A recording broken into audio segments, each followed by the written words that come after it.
শ্রমিকদের অধিকার আদায়ে সমাবেশে উপস্থিত সভাপতি, প্রধান অতিথি, বিশেষ অতিথিগণ সহ আমার সামনে উপবিষ্ট বিভিন্ন ট্রেড ইউনিয়নের নেতৃবৃন্দগণ এবং সাধারণ শ্রমিকগণ সকলকে বাংলাদেশ প্রগতিশীল নির্মাণ শ্রমিক ফেডারেশনের পক্ষ থেকে জানাই সংগ্রামী শুভেচ্ছা ও আন্তরিক অভিনন্দন। সংগ্রামের সাথী ও বন্ধুগণ, আজ আমরা এমন একটি বিষয় নিয়ে এখানে দাঁড়িয়েছি, বিষয়টি অধিক গুরুত্বপূর্ণ। আমরা 47 দেখিনি, আমরা 71 দেখিনি, আমরা দেখেছি 2013 থেকে 2024-এর 5ই আগস্ট।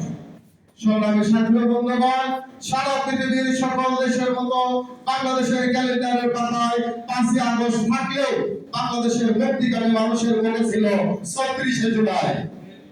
সংগ্রামী সাথী ও বন্ধুগণ, এই আন্দোলনে যারা বন্দুকের নলের সামনে দাঁড়িয়ে বুক চেতিয়ে বুলেটের আঘাতে নিজেদের জীবন দিয়েছেন, তাদের মধ্যে নির্মাণ শ্রমিকও ছিল অনেক।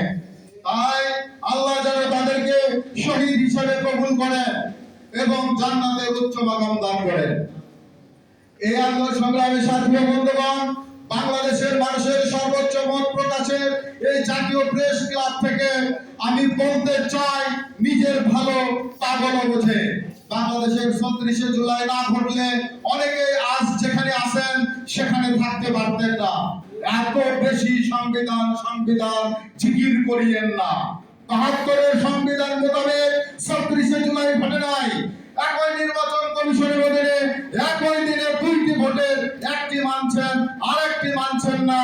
সেটা ইতিমধ্যে কেন মানছেন না সেটা ইতিমধ্যে বাংলাদেশের মানুষ বুঝে গেছে।